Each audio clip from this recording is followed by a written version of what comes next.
Hey guys, and welcome back to another video.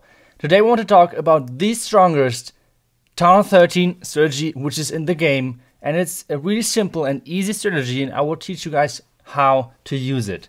This is going to be the army composition, and we're taking a look at different attacks and how you guys can make it work, that you can triple basically any base.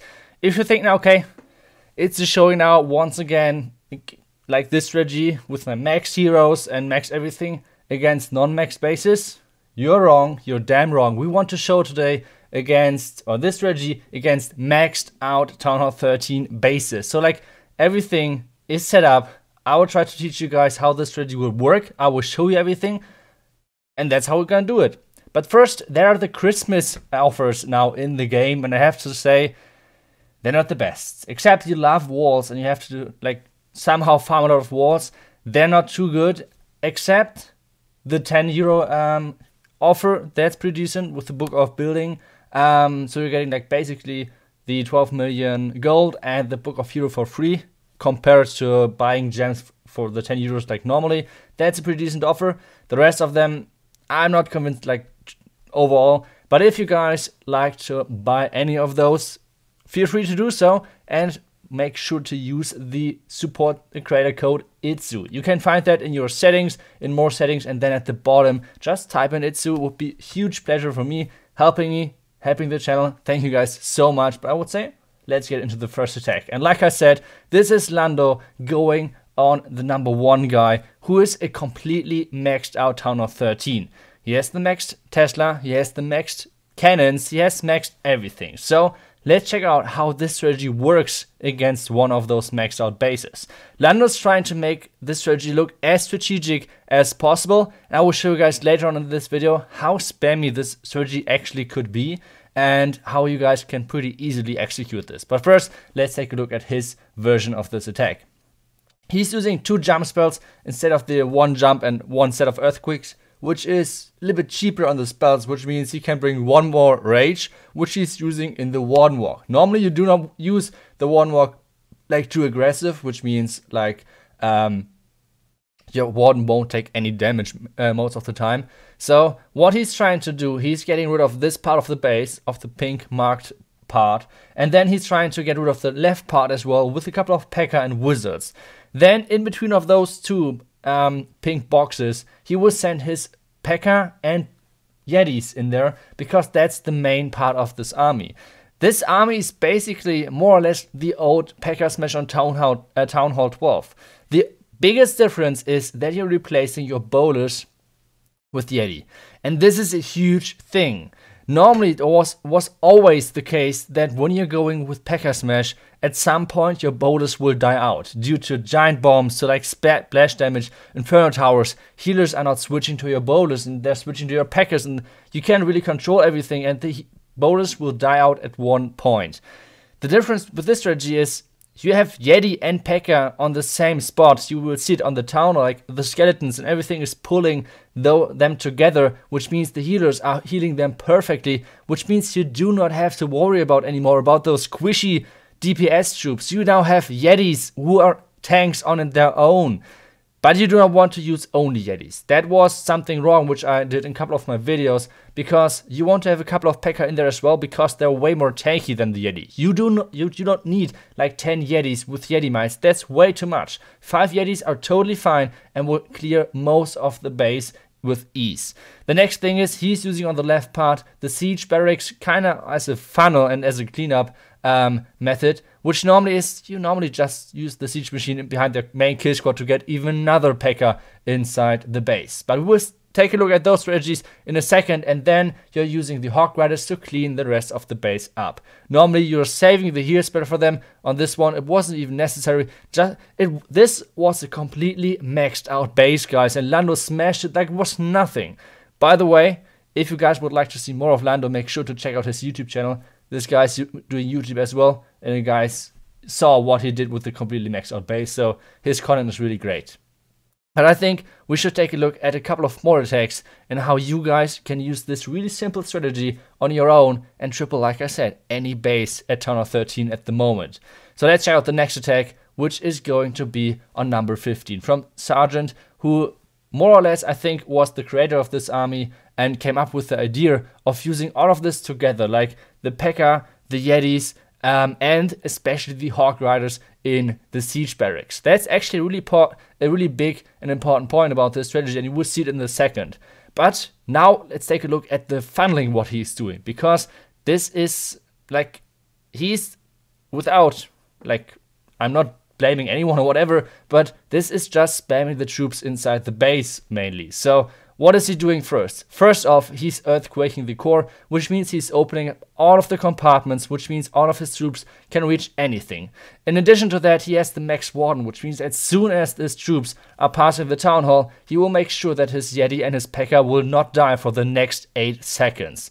After that, his healers will take over again, and this base is going to be wrecked. So let's check it out. He's starting on each flank with 2 P.E.K.K.A, and most of the time, the P.E.K.K.A on the outside is going on the outside, the P.E.K.K.A on the inside is going on the inside, or like into the main push. And that's totally fine. Like, you do not care if something is walking, as long as the main push is going inside, which it is doing. And you see as well, he's using the siege barracks, basically only the additional P.E.K.K.A with the wizards. That's what he is using the siege machine for. Now the Warden ability, everything is getting inside, and now they're getting into the earthquake zone with everything, like all of the wards already gone. Now the Hawk Riders are coming out, and he's saving the heal spell. He's always waiting for his Hawk Riders to take damage, and then he's using the heal just to make sure that his Hawk Riders can get through the like splash damage of the base, like the wizard towers, etc. If you guys think like, okay, is it really worth it to heal those Hawk Riders? If you think about it, he has 9 Hawk Riders in his max clan castle. That are a lot of Hawk Riders, and you can see it.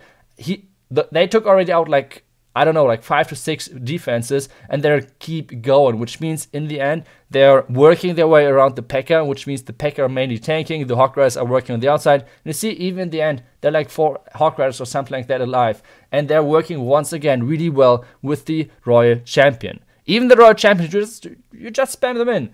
You can use everything in the beginning, like Sergeant did on this base, and you will still get away with the triple. That's pretty easy. But once again, this was like number 15 on the war map, so if you guys think like, okay, it's showing us once again the non-max bases, no problem. I said already, most of the triples in this war were happening with this strategy. So let's just check out the number 2 base.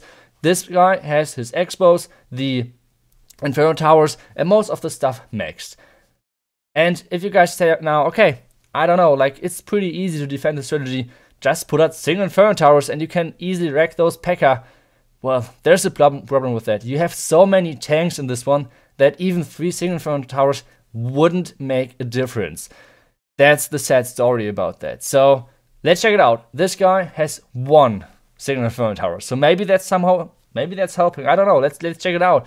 What he's doing on this one, he's using the Warden Walk, but only for getting the first layer cleared. He's not like going for any deeper push with the Warden, going for an Inferno Tower or whatever. That's not needed. He's only creating a pathing for his P.E.K.K.A and his Yetis to get, like, with this small alley into the Town Hall, then into the core with the Earthquake, and then they're gonna be spread around the core, which means this is gonna be an easy time. Let's put it like this. So Yetis and Ice Golems are coming in. The Town Hall is already activated, which is like the worst scenario for him, because his Yetis and like P.E.K.K.A can't reach the Town Hall too easily, so they need to like walk a long way to get actually to the Town Hall. So now everything is getting in, using the Warden ability, and now troops are moving into the core. The Hawk Riders will come out in a second, and they're going to the top of this base, which means they're going to get the single Inferno Tower. Now the Yetis are getting inside. He's raging them up. Even though there are only 2 Yetis, that's already enough. I think maybe 3 Yetis.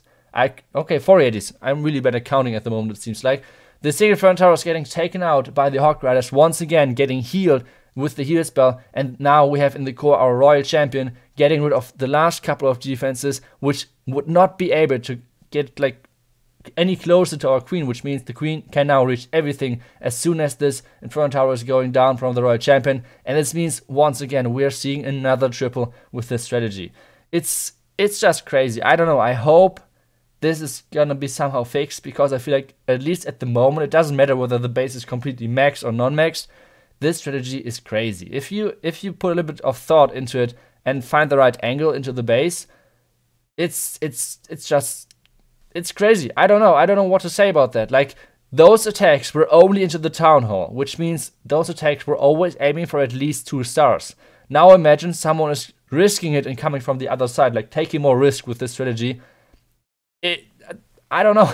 I just hope that something is getting changed, because this is like the P.E.K.K.A. Smash, which was already strong on Townhall 12, but this is like another level of P.E.K.K.A. Smash, and this is crazy. Like, you do not have those squishy troops anymore. If they die, if you cannot protect your bowlers, then the raid is over. Or like the P.E.K.K.A. most of the time cannot finish the rest of the base because they have to go through too many walls, which means they cannot finish the base. But with this strategy, you do not need the bowlers, and this to me is crazy. So guys, if you guys need a simple and easy way to triple any base right now in the game, make sure to use this army composition. You can sometimes use 1 jump and 1 set of earthquakes, sometimes 2 jumps. That's totally up to you and how you guys want to use the strategy, but always bring the 4 P.E.K.K.A. and the 5 Yetis, and in your clan castle, like the siege barracks, bring in the 5 Hawk Riders, and well, just enjoy the free P.E.K.K.A. with the free wizards and go smash some bases. I hope you guys enjoyed today's video, and I will see you guys back tomorrow in the next video. See you guys then, and well, hopefully get some triples in. Bye bye.